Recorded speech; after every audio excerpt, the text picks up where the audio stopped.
If you had a magic wand, what is the number one business problem you would solve with it?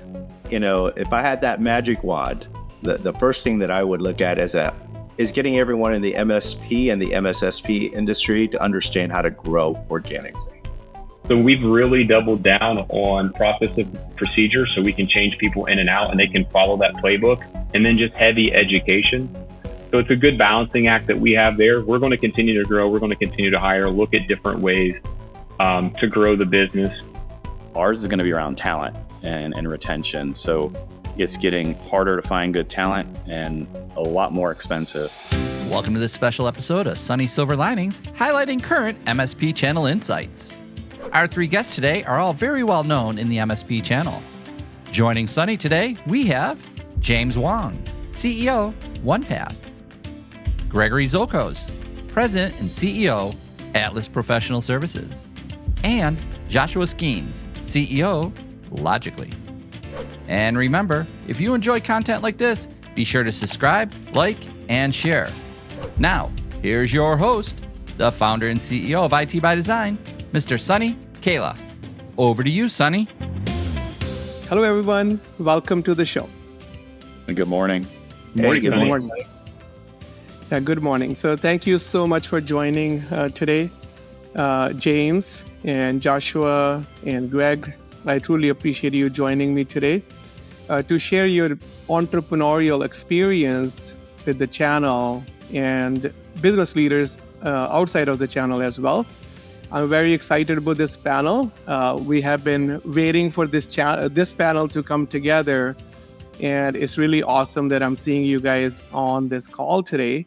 So we'll start with you, James. Can you tell us a little bit about yourself? Give us a quick overview of your entrepreneurial journey. Sure, Sunny. So first of all, thanks for having me. And it's a pleasure to be here, especially sitting next to Josh and Greg as well. Entrepreneurial spirit, boy, I tell you, it seems I'm living in it every single day. But, I'm currently the CEO for OnePath, which is a diversified IT services company, really kind of streamlined into managed services today. But this is my third platform that I'm running. And when we say platform in the industry, that means I'm leading it on behalf of someone else, right? And so from an entrepreneurial spirit, I would say I have my utmost respect for those that actually start from zero and have created it into what they are today. Being in a third platform, the first two being sold into one strategic, and another one becoming a platform in itself on behalf of another investment group. And now working with MSouth down in Atlanta, Georgia, we are focused on obviously building a top tier managed services provider. And that's my charter. And so entrepreneurial spirit, don't know. Certainly in terms of building a business, I think I could do that. But again, my utmost respect goes to people like Greg and others who started from employee number one. Yeah, thank you, James. And we have been working with OnePath, and the whole relationship started with internet and telephone. I remember they got acquired. That's when we had the opportunity to work with OnePath. So you have been running a great company. And it's amazing to see how companies can be scaled in a very short period of time. So great to see that, James, and thank you for joining. Thanks, Joshua, I'm going to come to you now. So thank you for your partnership as well. And can you please share your entrepreneurial journey with us? Yeah, of course, Sunny. Again, thanks for having me. Appreciate being here. Appreciate the partnership that we have. I'm kind of like James. I would more consider myself an intrapreneur. I get to play with other people's money. I've not had to start it from scratch. I was employee 4 at a cybersecurity business that we exited back in 2021. So got to be a part of that exit, and then joined the Logically team as the COO. And now I'm the CEO of Logically. So running that platform for a PE company, growing it. We're 400 plus employees today that have been purely focused on MSP. And transitioning ourselves into not only an MSP, but an MSSP that provides those MSP services. It's an exciting journey. get to work with many great people, have many great partnerships such as yourself, and then be a part of a great ecosystem such as the one that Greg and James are a part of. So again, appreciate being here. Yeah, no, thank you, Joshua, for sharing your journey. One of my kind of objective of doing this Sunny Silver Linings is to really create that awareness for a lot of people in the channel where they're still running MSPs more like technical professionals and not as entrepreneurs. Entrepreneurship is all about value creation. What you guys are doing is really creating that awareness for so many individuals in the MSP. And there's so many stories where people have been running businesses from 5 years, 10 years, 20 years. And at the end of the day, they're just kind of really buying a job. It's not really entrepreneurship. And I want to change it. That is one objective that I have from the SSL. And you guys are here to support me to create that awareness with so many wonderful human beings where they want to do well as business owners. So thank you for joining me today. Greg, can you please share? So first of all, again, thank you for your partnership, Greg. We really, really enjoy working with Atlas. Can you please share your journey with the world? Yeah, Greg Zolkos with Atlas Professional Services. I guess I'm the unique one on this call today. I actually grew up as a dairy farmer, based upon my dad's, mission in life. And at 19, I touched my first computer and kind of fell in love. Started working for a company that bought and sold public and private companies, rolling them up, chopping them up or shutting them down, and gained a tremendous amount of knowledge and experience. And he asked me to start Atlas to support him in several different aspects, including HR and accounting, which is why it's professional services, not IT or anything of that nature. Created Atlas, and a little bit about 6 months later is when we had the real estate crash in the country, and primarily Florida was hit pretty hard, and his biggest industry was around construction. So I had a brand new company, a ton of debt, and nobody that could afford to pay me. So I started doing consulting, brought in some of those accounts, set up my own company. About a year later, hired my first employee who's still with me. In fact, our first 8 are still with us, and, began my journey. And it wasn't until I think it was 2013 that I truly transitioned to the MSP model and put in the proper tools and proactiveness that we call an MSP today. And started really doing a lot of recruiting around positions that I knew that I was good at, not great at, and then I needed to get away from. So, built that model up. We're about 45 employees today, and I did become a convert, like joining groups similar to the guys on the call. And we're now backed by Evergreen Services Group. So it's been an interesting journey. Thank you for sharing that, Greg. No wonder we get along with that farmer background. Yeah. People ask me, Sunny, when did your entrepreneurial journey started? I used to say in 2003, but now I'm like, that entrepreneurship started when I started helping my parents, my grandfather in that at our farm in India, because farmers are more like entrepreneurs, right? So you grow and there is no guaranteed of income. And that's what it is. Like, when you are kind of, you're doing something, but there is a lot of uncertainty in terms of you being able to get a paycheck. And farmers are just like that. And so thank you for sharing. So today's topic is more, like what are we seeing as our challenges in the channel? And so my first question goes to you, James. If you had a magic wand, what is the number one business problem you would solve with it? Sunny, great question. If I had that magic wand, the first thing that I would look at as an entrepreneur or an intrapreneur, or certainly within the channel insights that we're discussing today, is getting everyone in the MSP and the MSSP industry to understand how to grow organically.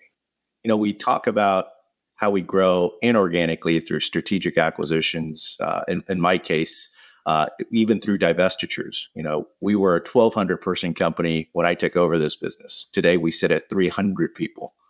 Well, I didn't lay people off. I divested those business units so that we can now be prepared to grow inorganically. but you still have to grow. And I think that's one of the missing ingredients in our industry today. There are some businesses that do it beautifully. They grow 10, 15, 20% year over year without any hesitation. And that's organically growing by leveraging both vendors, partners, what I call the channels that are out there. Our cost of acquisition is through the roof. And that's not just our industry, but it's any mature industry. If you really think about direct sales, it's the highest, most cost ineffective nature of how we actually approach. But now, how do we combine that to say, how do we grow organically? How do we harness some of these AI attributes to generate the better leads or cultivate the better leads through people, relationships, partnerships, referrals, so on and so forth, right? I think if I had that magic wand, I'd take every one of those expert entrepreneurs that Sunny, you talked about at the intro, and say, how do we give them a magic wand to say, now be an expert in sales and marketing and grow organically just as much as you would grow inorganically. Mm-hmm. So you will solve organic growth problem with that focus. Absolutely. Okay. Thank you, James. Joshua, I'm going to come to you with the same question. So what number one business problem you would solve with that magic wand? Yeah, I think right now, James talked about it, many of us from an MSP perspective, we've grown so much through acquisition that what nobody's really focused on and has solved is the cultural issue. And what I mean by that is we're a perfect example of this coming logically, having come formed since 2018 through 13 acquisitions. When you bring together 13 different businesses that had 13 different cultures that are in 13 different parts of the United States, imagine then trying to get those people all to row in the same direction. The first hurdle is to get everybody in the same boat. What a lot of MSPs are facing through acquisition is that they have one boat, but then they have all these little dinghies that are out to the side with all these little offices in it, and they're all rowing their own different direction because our culture was better. We did it the better way. So that is a challenge that not only we face, and I feel like we're doing a much, much better job of that now through heavy communication, transparency, education of our employees of what we believe in, what are our core values, why we believe in those, what is our strategy. So to me, we would really wave that magic wand if I had one, and maybe I can borrow it from you, Sunny, and solve that cultural growth problem. Thank you, Joshua. So what I hear you say is that, the culture alignment challenges that come up with the M&A strategy and some best practices like, creating that family type of feeling in the culture. So really figuring out new ways, taking a different approach towards culture. Yeah. So, okay, now we're going to go to Greg for the same question. Greg, what problem you will solve? Yeah, I mean, I definitely love the two problems they're trying to solve for, and I would wholeheartedly agree. I mean, we've always been extremely transparent. We're fortunate we're a little bit smaller scale, right? But I will say that working on the culture at 45 isn't that much different probably than working on it at 200. Things have changed so much over time. You constantly have to value that. Everything we do is built around relationships. It's actually one of the first words in an acronym that we use to define our culture. So we do relationships, integrity, collaboration, because I think it's important for them all to work together. Then we throw humor in there because, we've got to have fun while we're working. Our biggest challenge, ours is going to be around talent and retention. So it's getting harder to find good talent and a lot more expensive, which is probably why I'm on this call because, Sunny knows this very well. We've turned to Sunny for some of our knock capabilities for after hours and helping give the guys some quality of life. We're looking at outsourcing some low-level functions to, again, help escalate people and move them to second tier, third tier type of status within the organization. So I think talent's ours. Again, it might be unique to our area, but I do agree with the assessment of the other two guys and where we should be focusing as well with growth and culture. Thank you, Greg. That's a nice segue to our next question, which is on talent. So thank you, Greg, for setting it up. Talent is always a major challenge for every business. So what's happening in your business, Greg, And what changes do you foresee in the channel in terms of talent needs and hard skills that MSPs need this year, next year? The challenges here again are pretty simple. State or Florida is a very desirable state to move to. There's a lot going on in other areas of the country with tax and other political issues that are causing people to move here. So we're having to get really creative with talent and with vendor relationships and our negotiations, which we've always been good at. And I don't see that changing. I think we're going to have to be a lot more strategic with our vendors, when we're looking to scale. There's a lot of other companies coming here doing acquisitions, which disrupts the market. It ends up being a good thing for us because of our relationship and our history in the community. I can outgrow my service at that metric if I'm not finding the talent. So, it's hard to say like long term, but I keep thinking it's going to slow down at some point, and it's not. But finding good people. I mean, we have, I think, 6 open requisitions right now for work between project managers, high-level project engineers, level 3 techs and level 1 tech. We're hiring on all fronts. We're even hiring an accountant. So, yeah, and you're running a very, I know Vince is very particular about the operations, the playbook. Yeah. And very strong in terms of when you call, operational maturity in Paul Dipple's kind of words. So your operational maturity is very high, and great to see a partner with that level of focus on kind of creating, being very effective with running an operation. So thank you, Greg. Thank you. Joshua, I'm going to come to you now with the same question.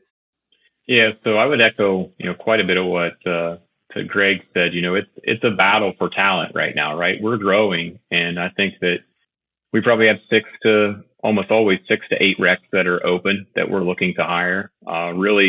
We've really ramped up and started leveraging your team, Sunny, for many of our functions too. So much appreciation there for that. But a different tactic that we've taken with us being a little bit bigger is that we feel the pain of. I have lived so much since COVID that, hey, I've got a person that I'm paying $75,000 that we grew from scratch, and they walk in and say, hey, I want to stay, but I just got an offer for an extra $50,000 or $80,000. And I say, congratulations, you need to go take that job, because there's just nothing you can do at that point in time. So imagine being in an MSP where you have 180 technical folks, and on average, those people don't even stay a year. And we're a relationship company, just like Greg mentioned. Like, we do everything based off relationship, and we get calls from clients that say, hey, I used to pick up the phone and call Jim or Nancy, and they're not there anymore. And I have to have an explanation to every one of these customers as to why. So we've really doubled down on process of procedure so we can change people in and out, and they can follow that playbook, and then just heavy education. So it's a good balancing act that we have there. We're going to continue to grow. We're going to continue to hire, look at different ways to grow the business, leveraging partners such as yourself to help us in that area. What I see happening, I feel like, in the channel for an MSP, there's the dirty word that's been out there now, recession, right? So just even talking to some of my peers, is businesses are doing like one of 3 things. They're either cutting costs and cutting people because they're afraid that the recession is coming and they're going into heavy cost savings. They're slowing hiring, meaning that a lot of times in our field, we're hiring out in front of what we know. We're looking at our pipeline constantly from a sales perspective, from a backlog, and saying, okay, well, if this hits in 3 months, I'm going to need X amount of people. But now it's kind of like, I'm waiting for that to hit, the ink to dry for them to start, then I'll go find the people. Because we don't want to get too far out in front of it.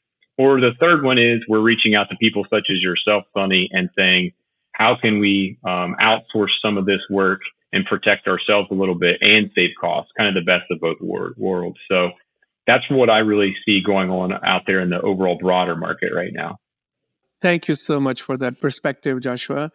And I was wondering why there was so much excitement I had for this panel. And now I'm realizing that it's more of a mindsets alignment, the mindset that you shared in terms of focus on people, focus on culture, so strong that people don't leave, but at the same time, looking at the greater good of that person, that if they do have bigger future somewhere else and saying, congratulations, go get that.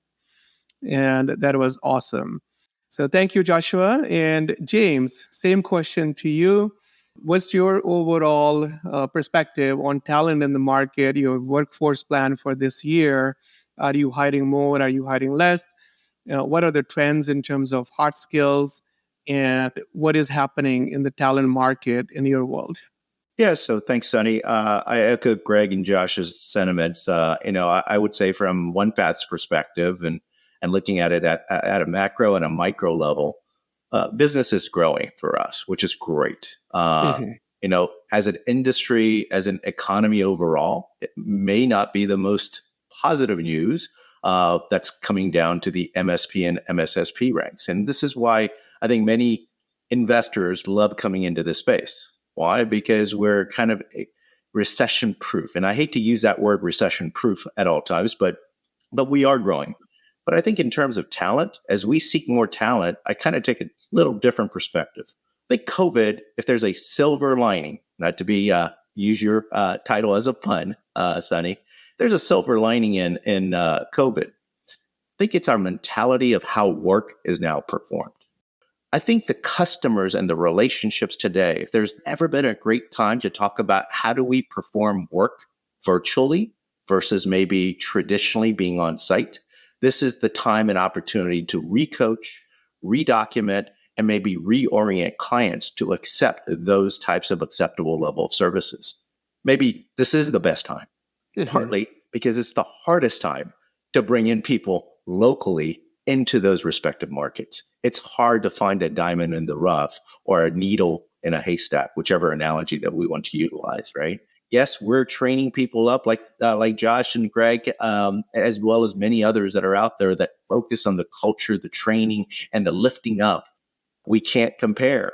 When they were making 70, now they're making 120. We wish them well. We don't want them to leave, but we're torn.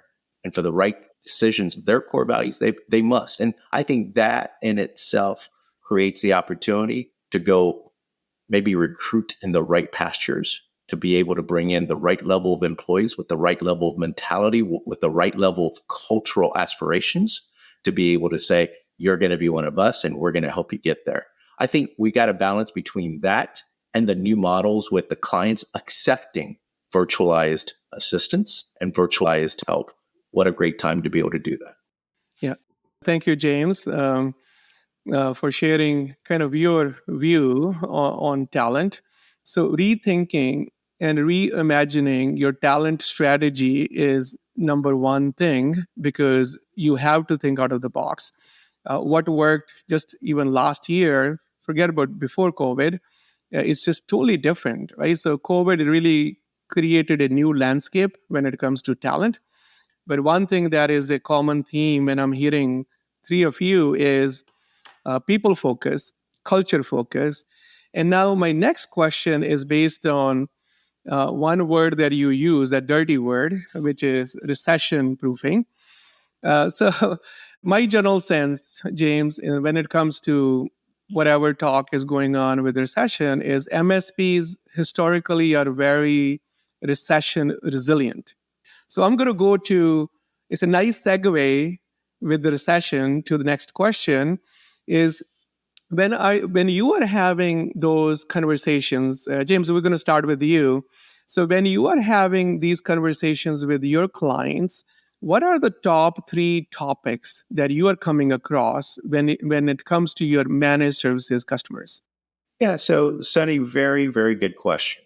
So, I would say from a pulse perspective, I'll look at clients and then I'll look at our peer groups and certainly the coaching that you talked about with Dan Sullivan. I'll talk about clients first. Clients that I'm seeing, customers to the MSP space, right? Number one is, how do I overcome some immediate short-term problems? And the immediate short-term problems are typically cash related, expense related. How do you overcome so that I can minimize the impact to my current employee base?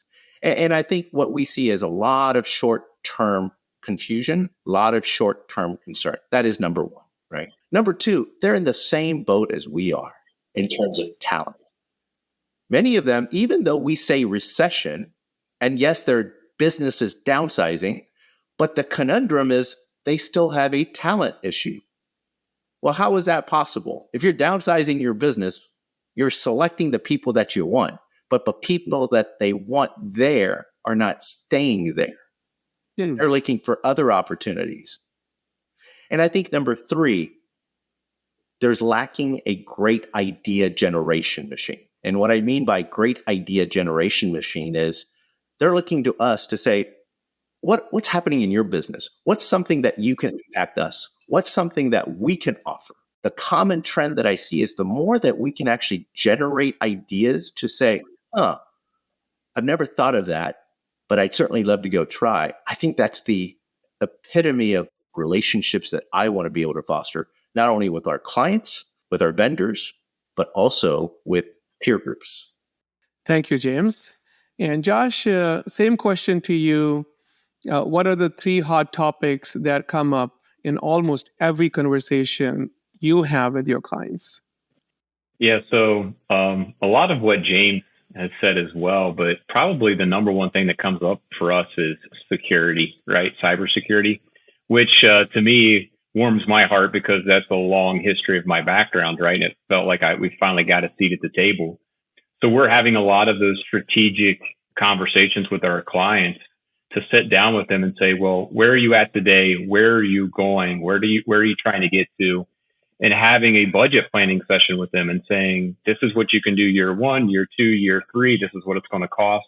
And they appreciate those conversations so much because it's not just so transactional. I'm not selling you a widget or some piece of software to slam on a laptop. Like we're really, truly sitting down and creating a vision for them of where their business is trying to go.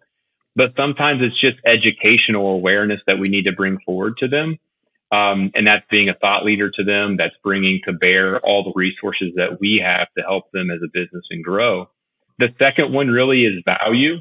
We're always reaching back into our customers and saying, what other value can we bring to you? But they're also asking us, well, you know our business, what other value could we potentially bring to our clients? You know, in any of the business, it is about what value you're bringing to your customer at that time, fostering that relationship and making sure that we're in tune with them. Yeah. So that's how we transitioned into a pure play cybersecurity company, is that we slowly started adding one more thing every year to add more value to our clients.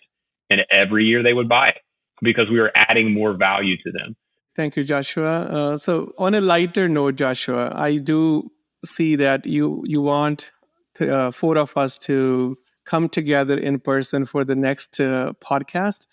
And here's my invitation to you.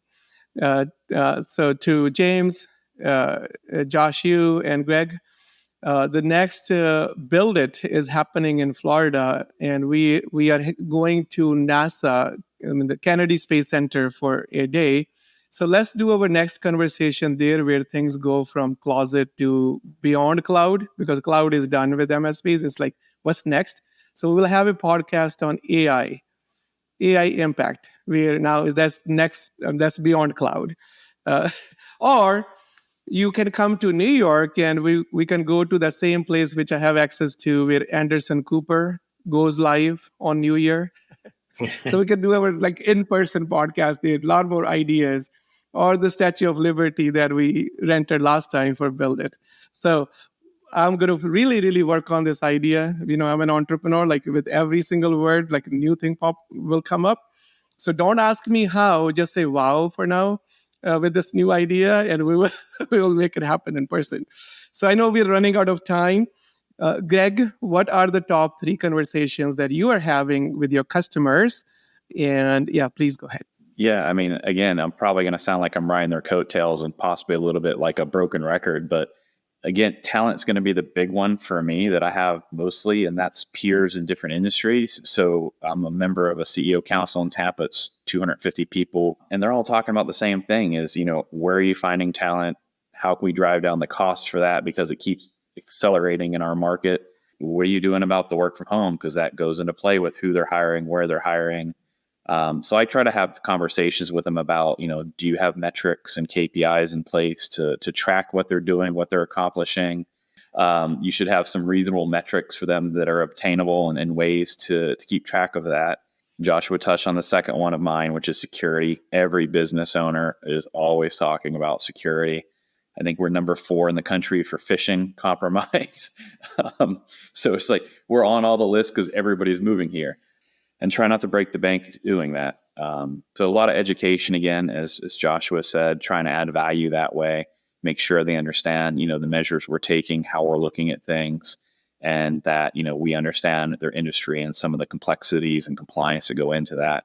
And the third one is going to be cost. And I hate to go back to cost again, but in a lot of the different fields, whether they're in manufacturing, real estate, legal, everything, everybody's costs are increasing. So they're all looking for ways to become more efficient, and what other areas of their businesses can they outsource, or what other buttons can they leverage with you to help increase efficiencies within their firm and help drive down those costs. So those are our 3 hot ones. Probably trying to give you the smaller lens, if you will, their 30,000 foot view, because I know, as you said, we're running a little bit short on time. So just to keep it moving, that's our big hot topics here. So. Thank you, Greg. Thank you. So I think the common theme is that talent and collaboration, productivity, they're new challenges, the way our talent strategy used to be, from finding talent, onboarding talent, training talent, retaining talent, engaging talent, kind of productivity, expectation management from talent. So all those things. And at the end of the day, it drives, it kind of has direct impact on cost. So you're seeing the same challenges with your customers that we are facing as small, big businesses. And thank you so much, Greg, for sharing that. So our next episode together for the same group either will be at Times Square, where Anderson goes, or Statue of Liberty, or Kennedy Space Center in person. So we have a little bit more, to Joshua's point, we have a little bit more kind of fun and more ideas and more impact that we can make, add value to our MSP friends. Thank you so much. You guys are amazing leaders, top 100 thought leaders in the channel. I truly appreciate you sharing your experience, your thinking, and really helping the channel. And your impact will be a very high impact from your time investment today. Thank you so much. And thank you for your partnership. Thank you for your friendship. Yeah, thanks for having us. We appreciate it. Sunny. Sunny, thanks so much for having us. Thank you for watching Sunny's Silver Linings. Don't forget to like, share, and subscribe. See you next time.